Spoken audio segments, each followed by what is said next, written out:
Doctor గారు ఇప్పుడు wall రీప్లేస్‌మెంట్‌కి సంబంధించి ఎలాంటి విధంగా వాడుతూ ఉంటారండి? అసలు ఏం వాడతారు? ఇప్పుడైతే ఈ రుమాటిక్ మైట్రల్ కాల్ కానీ, డిజనరేటివ్ వాల్ డిసీజెస్ వల్ల కానీ, మైట్రల్ కొలాప్స్ కానీ, ఇలా రకరకాల డిసీజ్ వల్ల ఎప్పుడైతే వాల్ ప్రాబ్లమ్ అనేది వస్తుందో, అప్పుడు వాళ్ళకి వాల్ రీప్లేస్మెంట్ సర్జరీ అనేది మనం యూజువల్‌గా చెప్తూ ఉంటాం అనమాట.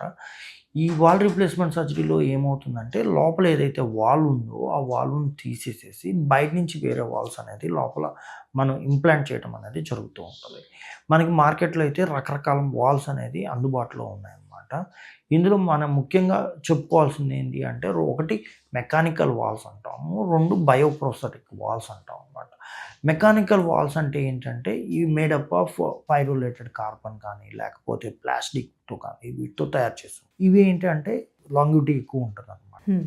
ఈ ఎయిదర్ మనం పేషెంట్ ఏజ్‌ని బట్టి ఈ మెకానికల్ వాల్ కానీ, లేదా బయోప్రోస్థెటిక్ వాల్స్ కానీ సజెస్ట్ చేస్తాం. రెండో రకం అనేది బయోప్రోస్థెటిక్ వాల్. ఈ బయోప్రోస్థెటిక్ వాల్వ్ అంటే ఏంటంటే, ఇది జంతువుల నుంచి తీసినవన్నమాట. హుహు. ఈ జంతువుల నుంచి తీసిన వాటిని కొన్ని రకాల కెమికల్స్‌తో దాన్ని క్లీన్ చేసాను. దాన్ని ప్రిజర్వేషన్ చేసి మనకి అందుబాటులో పెడతారనమాట. సో, ఎయిదర్ మెకానికల్ వాల్ గానీ, ఈ బయోప్రోస్థెటిక్ వాల్స్ కానీ మనకి మార్కెట్‌లో అందుబాటులో ఉన్నాయి. ఇప్పుడు ఈ మెకానికల్ వాల్స్‌కి దీనికి తేడా ఏముంటది అంటే, యూజువల్‌గా మెకానికల్స్ వాల్ పెట్టినప్పుడు ఏంటంటే, it's a foreign body.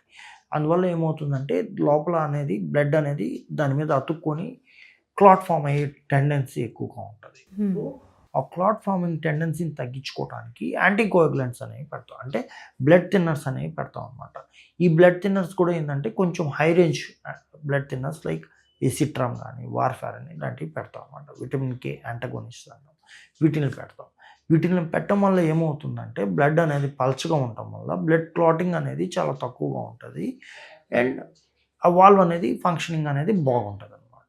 As long as ఈ టాబ్లెట్ అనేది రెగ్యులర్‌గా తీసుకుంటూ ఉండాలి. అండ్ ఎవ్రీ మంత్ కూడా ఐఎన్ఆర్ అనే టెస్ట్ ద్వారా ఈ బ్లడ్ అనేది ఎంత పల్చగా ఉందనేది మనం check చేసుకోవాలనమాట.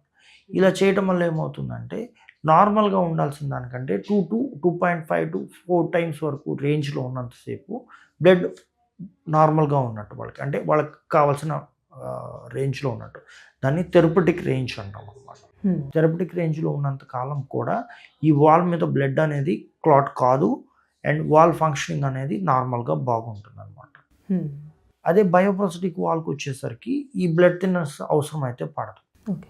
So, they can without blood thinners they can manage అనమాట. బట్ వీళ్ళ ఓన్లీ థింగ్ ఏంటి అంటే, ఈ బయోప్రోస్థెటిక్ వాల్ ఏదైతే జంతువు నుంచి తీస్తామో, ఇప్పుడు మనకి మార్కెట్‌లో ఉన్న అత్యంత ఆహ్, మన్నికైన వాల్ వచ్చి 15-20 ఇయర్స్ మాత్రమే పనిచేస్తది. ఓకే. సో, 15-20 ఇయర్స్ తర్వాత మళ్ళీ ఈ వాల్వ్ అనేది స్ట్రక్చరల్ వాల్ డిటిరేషన్ అంటాం. అంటే గ్రాడ్యుయల్‌గా దాని స్ట్రక్చర్‌ని కోల్పోయి ఆ వాల్ ఫెయిల్ అవ్వటం అనేది స్టార్ట్ అవుతది.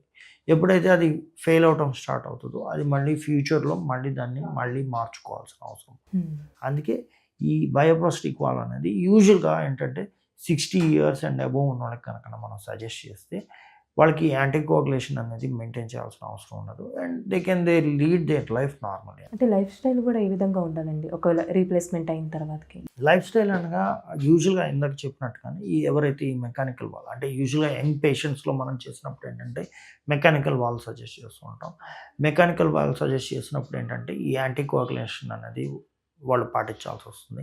ఎప్పుడైతే యాంటీకోయాగులేషన్ తీసుకుంటున్నారో గ్రీన్ లీఫీ థింగ్స్ అంటే ఆకుపచ్చగా ఉండే ఐటెమ్స్ అన్నీ కూడా వీళ్ళు అవాయిడ్ చేయాల్సొస్తుంది. ఎందుకంటే అది విటమిన్ కే యాంటాగోనిస్ట్ అనమాట. ఈ విటమిన్ కే ఎక్కువగా ఏదైతే పదార్థాల్లో ఉంటదో లైక్ గ్రీన్ లీఫీ వెజిటబుల్స్ కానీ, మన లేడీస్ ఫింగర్స్ కానీ, లేకపోతే ఓక్రాస్ కానీ, లైక్ ఈ టైప్ ఆఫ్ థింగ్స్ అన్నీ కూడా వాళ్ళు అవాయిడ్ చేయాల్సొస్తుంది. అలాగే అది కాకుండా normal other things like cardiac heart పేషెంట్స్‌కి ఏవైతే ప్రికాషన్స్ ఉంటాయో, ఆ రొటీన్ ప్రికాషన్స్‌తో పాటు ఇన్ అడిషన్ ఈ ప్రికాషన్ ఎక్స్‌ట్రా ఉంటదనమాట.